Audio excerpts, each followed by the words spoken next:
Commercial bank. Commercial bank is a financial institution that offers a variety of financial services. तो commercial bank क्या होता है? Commercial bank का मतलब होता है एक ऐसा फाइनेंशियल इंस्टीट्यूशन, एक ऐसा वित्तीय संस्थान जो कि लोगों को फाइनेंशियल सर्विसेज प्रोवाइड करता है। अब ये फाइनेंशियल सर्विसेज क्या होती हैं? जैसे कि लोगों को पैसों के रूप में सर्विसेज प्रोवाइड करना, मतलब पैसों की सर्विसेज प्रोवाइड करना जो कि सर्विसेज मनी से रिलेटेड हैं, उनको कहा जाता है फाइनेंशियल सर्विसेज। तो ऐसे इंस्टीट्यूशंस जो कि लोगों को फाइनेंशियल सर्विसेज प्रोवाइड कराते हैं उनको कमर्शियल बैंक कहा जाता है।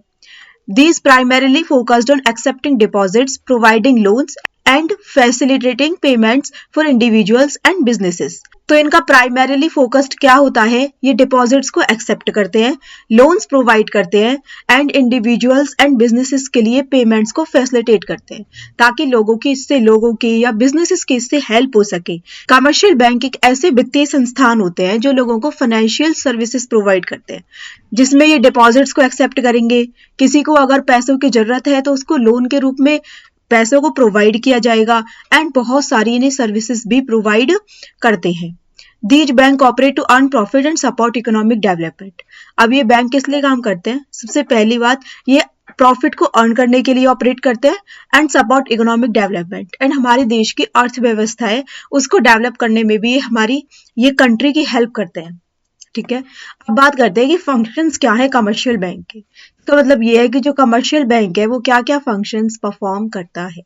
प्राइमरी फंक्शंस की बात करेंगे, फिर हम सेकेंडरी फंक्शंस की बात करेंगे एंड आफ्टर दैट हम सोशल फंक्शंस की बात करेंगे। तो सबसे पहले है प्राइमरी फंक्शंस, जिसमें मेनली दो फंक्शंस आते हैं, accepting of deposits and advancing of loans. अब इनके बारे में बात करते हैं कि ये क्या है। एक्सेप्टिंग ऑफ डिपॉजिट्स, देखो डिपॉजिट का मतलब क्या होता है? डिपॉजिट का मतलब होता है जमा, मतलब हमारे पास जो एक्सेस में पैसा है या फिर जो पैसा हम सेव करके रखना चाहते हैं, हमने उस पैसे को बैंक में जमा करा दिया। अब बैंक उस पैसे को किस किस रूप में जमा कर सकता है, ये इसके कुछ इसमें टाइप दिए गए हैं। सो नंबर 1 है फिक्स्ड और टाइम डिपॉजिट अकाउंट।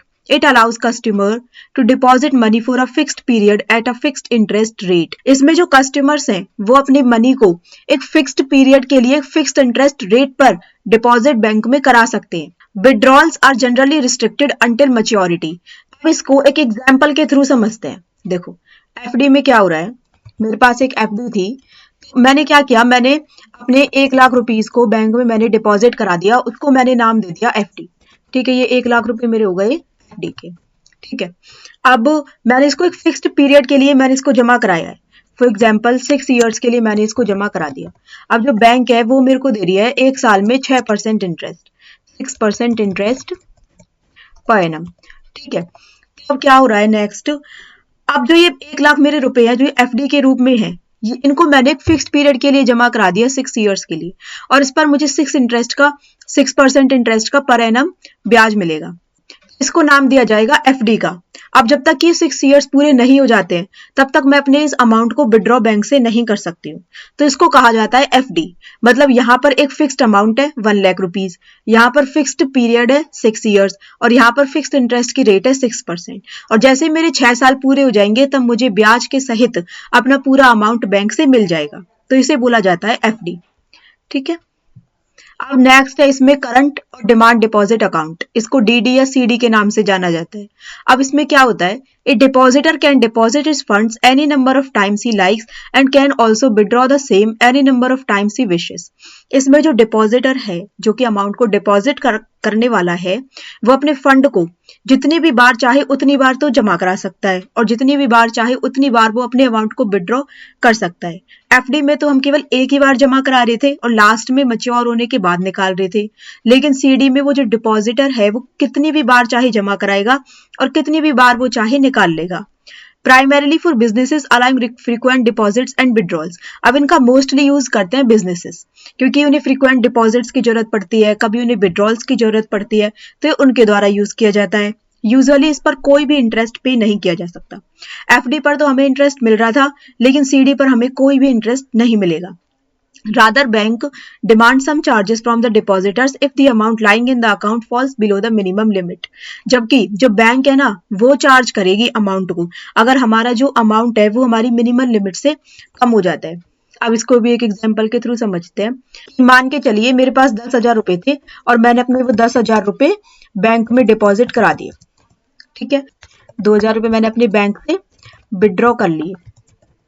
मैंने 2000 रुपये अपने बैंक से विड्रॉ कर लिए। अब मैं उनको कभी निकाल रही हूँ, कभी मैं उनको वापस से बैंक में डिपॉजिट कर रही हूँ, लेकिन मेरे बैंक की जो लिमिट है कि मेरे अकाउंट में एटलीस्ट 5000 रुपीज होने ही चाहिए। अब अगर मैंने पहले 10,000 रुपये निकाले, फिर 2000 रुपये निकाले, तो अगर मेरे बैंक में रुपए 5000 रुपये से कम रह जाते हैं तो इस पर बैंक मुझसे इंटरेस्ट चार्ज करेगी। बैंक मुझे कोई इंटरेस्ट नहीं देगी, लेकिन मैं इसमें मिनिमम लिमिट से कम अमाउंट नहीं रख सकती हूँ। ठीक है, the amount from this account is withdrawn through cheques. अब जो ये अमाउंट है, ये जो निकाला जाता है, विड्रॉ किया जाता है, ये चेक्स के थ्रू विड्रॉ किया जाता है। फिर थर्ड आता है saving deposit account, encourages savings bye individuals. इस सेविंग डिपॉजिट अकाउंट में क्या होता है कि ये इंडिविजुअल्स की जो सेविंग्स है उसको इनकरेज करने के लिए बनाया गया है कि भाई मेरे पास कुछ पैसा ज्यादा है, अभी मुझे उस पैसे की जरूरत नहीं है, उस पैसे को मुझे सेव करके रखना है, तो मैं बैंक के पास गई और मैंने बैंक में उस पैसे को डिपॉजिट करा के रख दिया। It allows limited withdrawals and earns interest at a moderate rate. मतलब इसमें जो विड्रॉल लिमिट होती है ना, वो एक लिमिट तक ही आप उसमें विड्रॉ कर सकते हो, या फिर शायद इसमें विड्रॉ कर ही नहीं सकते। And earns interest at a moderate rate, और इसमें इंटरेस्ट रेट भी कम होती है क्योंकि सेविंग्स को प्रमोट करने के लिए बनाया गया है। If depositor wants to withdraw more money than is allowed, then he has to give prior notice to the bank. अगर कोई डिपॉजिटर अपना पैसा निकालना चाहता है बैंक से, तो उसको एक प्रियोर नोटिस देना होगा बैंक को कि उसे किस लिए पैसों की जरूरत है और उसे पैसों की कितने पैसों की उसे और कब जरूरत है। तो ये सेविंग्स को प्रमोट करने के लिए बनाया गया सेविंग डिपॉजिट अकाउंट है। अब नेक्स्ट आता है हमारा होम सेफ सेविंग अकाउंट। ये किस लिए बनाया गया है? Unique saving services where banks provide a safe to customers to deposit small amount frequently at home. अब इस सर्विस में क्या होता है, जो बैंक है, बैंक जो कस्टमर्स है उनको एक सेफ प्रोवाइड की जाती है, मतलब एक गुल्लक टाइप प्रोवाइड की जाती है, एंड ताकि वो जो स्मॉल अमाउंट्स हैं, भाई किसी के पास स्मॉल क्वांटिटी में अमाउंट रखा हुआ है, जब उसके पास पैसे आए वो तब उस गुल्लक में या उस सेफ में उस वक्त उसे डाल दे। की of the safe is kept by bank. अब ये जो सेफ है, इस सेफ की जो की है, इस सेफ की जो चाबी है, वो बैंक के पास रखी जाती है। The collected amount is deposited into the bank account periodically. मतलब एक पीरियड सेट कर दिया जाता है कि हर 3 महीनों में इस सेफ में जितना भी अमाउंट जमा हो जाएगा तुम उस अमाउंट को बैंक में जाकर डिपॉजिट करा दोगे। Interest paid on this account is less than one paid on saving account. अब जो इंटरेस्ट होता है इस वाले अकाउंट पर वो सबसे ज्यादा कम प्रोवाइड किया जाता है, क्योंकि होम सेफ सेविंग्स को प्रमोट करने के लिए बनाया गया है। नेक्स्ट आता है recurring deposit account. It allows individuals to deposit a fixed amount regularly for a specific period, से 12, 24, 36 और 60 मंथ्स। इसमें क्या होता है, इंडिविजुअल्स को एक फिक्स्ड अमाउंट पे करना होता है एक स्पेसिफिक टाइम पीरियड में। फॉर एग्जांपल बैंक कह देगी कि तुम्हें हर साल 10-10 हजार रुपए बैंक में जमा कराने हैं, तो तुम्हें हर साल मतलब हर 12 महीने के बाद बैंक में 10-10 हजार रुपए जमा कराने हैं। At the end of the term they receive the amount plus interest, promoting discipline saving habits. इससे लोगों की डिसिप्लिन हैबिट अच्छी होती है, क्योंकि उन्हें पता है कि हमें साल के अंत में या हर साल 1 साल के बाद 10 हजार रुपए बैंक में जमा कराने ही है। इससे उन्हें जब उनका एक टाइम पीरियड पूरा हो जाता है उसके बाद उन्हें अपना पूरा अमाउंट मिलता है, साथ ही साथ उस पर इंटरेस्ट मिलता है, तो इसको बोला जाता है रिकरिंग डिपॉजिट अकाउंट। अब नेक्स्ट हम बात करते हैं कि बैंक प्राइमरी फंक्शंस में क्या काम करती है। एडवांसिंग ऑफ लोन्स को प्रोवाइड करती है। किस किस रूप में करती है? सबसे पहले है इसमें cash credit. The debtor is allowed to withdraw a certain amount on a given security. The debtor withdraws the amount within this limit as per his requirement and also repays it. Interest is charged by the bank on the amount actually withdrawn. इसमें क्या होता है, जो debtor है वो एक certain amount given security के against निकाल सकता है। इसका मतलब क्या है कि मुझे 10 हजार रुपए की जरूरत है, मैं बैंक के पास अपना फोन लेकर जाती हूँ कि भाई तुम मेरा फोन रख लो, इस फोन की कॉस्ट 15 हजार रुपए है, बदले में मुझे तुम 10 हजार रुपए लोन के रूप में प्रोवाइड कर दो, और जब मैं तुम्हें वो 10 हजार रुपए तुम्हारे रिटर्न करूं उसके बाद तुम मुझे मेरा फोन वापस कर देना।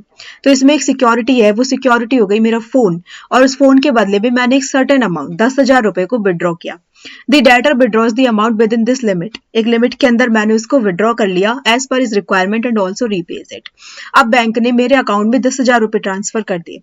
अब जब मेरी जरूरत पड़ेगी उन 10 हजार रुपए में से, तब मैं अपने वो जो पैसे हैं वो मैं विड्रॉ कर लूंगी। Interest is charge by the bank on the amount actually withdrawn. अब जब बैंक ने वो 10 हजार रुपए मेरे अकाउंट में मुझे दे दिए मेरी सिक्योरिटी के अगेंस्ट, लेकिन अभी मुझे 5 हजार रुपए की जरूरत है, इसलिए मैंने 5 हजार रुपए विड्रॉ कर लिए, तो बैंक केवल और केवल उन 5,000 रुपए पर ही इंटरेस्ट लगाएगी जो जो की अमाउंट मैंने बैंक से विड्रॉ किया है। बैंक पूरे 10,000 रुपए पर इंटरेस्ट चार्ज नहीं करेगी। तो इसको बोला जाता है कैश क्रेडिट, कि मैंने जितना भी कैश में क्रेडिट लिया है उसी पर ही इंटरेस्ट बैंक चार्ज करेगी। नेक्स्ट आता है overdraft, a facility that allows account holders to withdraw more than their current balance up to a pre approved limit. एक ऐसी फैसिलिटी जहां पर अकाउंट होल्डर्स को ये फैसिलिटी प्रोवाइड की जाती है कि जितना भी मेरा करंट बैलेंस है उससे ज्यादा पैसे मैं बैंक से विड्रॉ कर सकते हैं। Supposing a person has 15,000 rupees lying in the current account. मान के चलते कि एक पर्सन है उसके 15,000 रुपए करंट अकाउंट में रखे हुए हैं। If the bank allows him to issue checks up to 20,000 rupees, then the amount of 5,000 rupees will be called overdraft. अगर बैंक उसको अलाउ करती है कि तुम 20,000 रुपए तक चेक के थ्रू निकाल सकते हो, तो मेरे बैंक में थे 15,000 रुपए, मैं बैंक से निकाल रही हूँ 20,000 रुपए, तो जो 5,000 रुपए मैंने एक्स्ट्रा निकाले हैं उनको बोला जाएगा ओवरड्राफ्ट। नेक्स्ट इसमें आता है loans and advances. These loans are given in the form of a fixed amount. Bank enters the amount of loan and the account books of the debtor.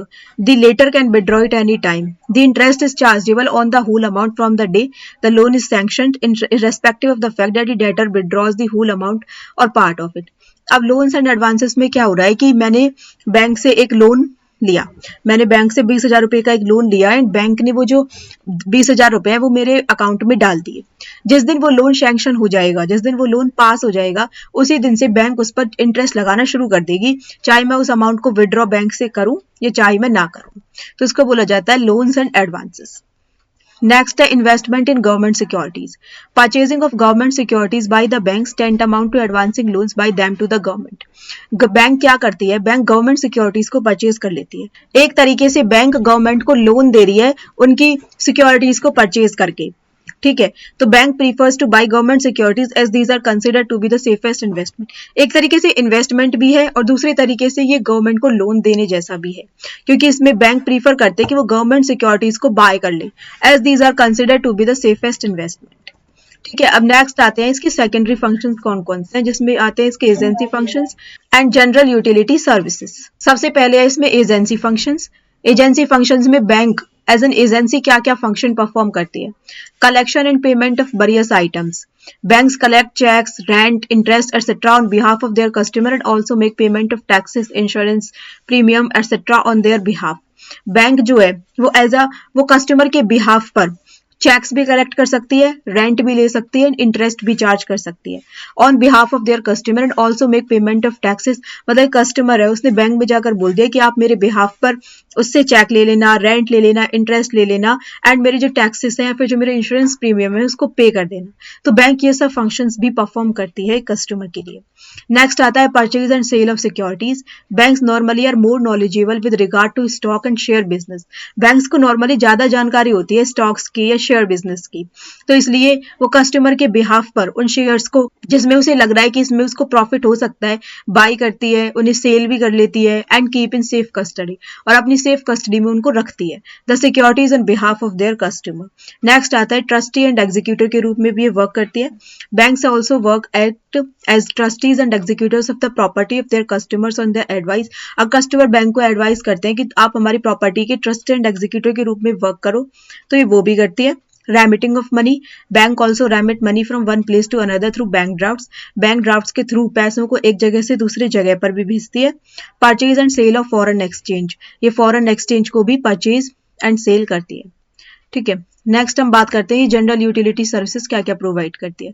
सबसे पहले locker facilities. Banks provide locker facilities to their customer. People can keep their gold और silver jewellery और other important documents in these lockers. Their annual rent is very nominal.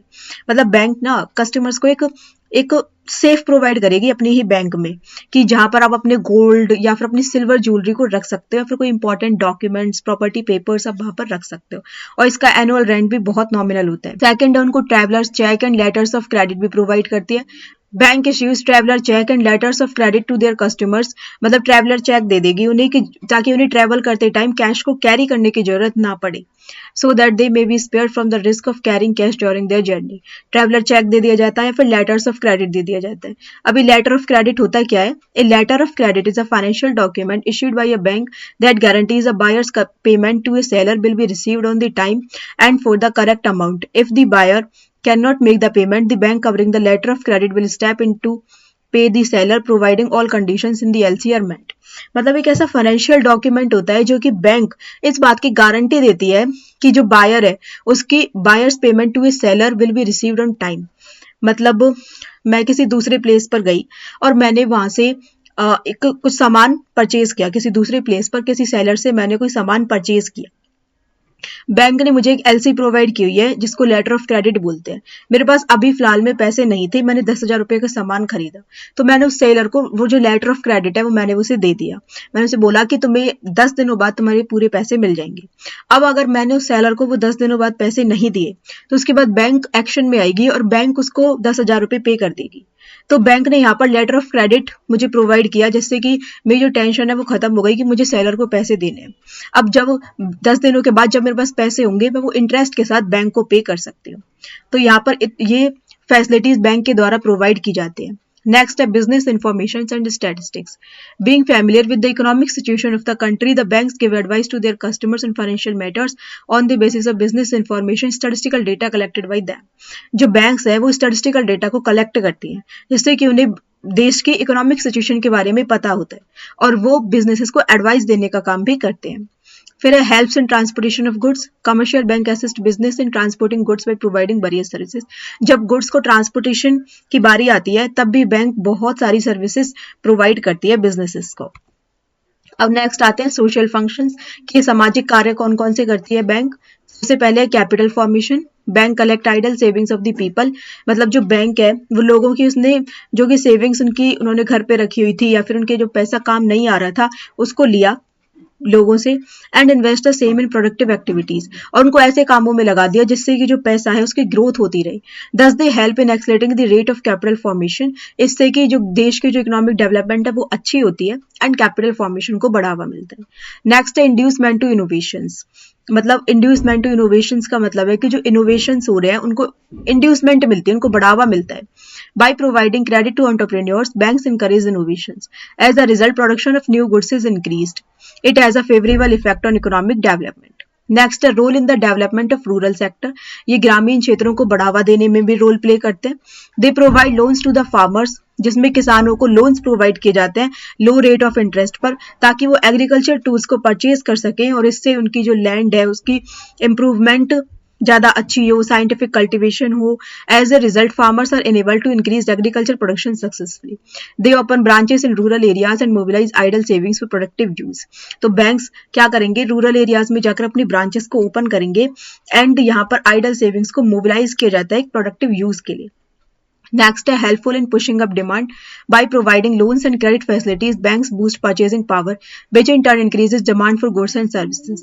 ये loans and credit facilities provide करते हैं जिसके through लोगों की purchasing power अच्छी होती है, which in turn increases demand for goods and services. जब इन्होंने लोगों को लोन प्रोवाइड किया तो उससे उनकी परचेजिंग पावर बढ़ी जिससे कि उनकी लोगों की डिमांड बढ़ी गुड्स एंड सर्विसेज को परचेज करने के लिए। इससे उनको स्टैंडर्ड ऑफ लिविंग अच्छा हुआ। नेक्स्ट है एम्प्लॉयमेंट। एम्प्लॉयमेंट को भी जनरेट करते हैं। Commercial banks helps to increase the opportunities of employment by obtaining loans at reasonable rate of interest. Unemployed youth can arrange for their self employment.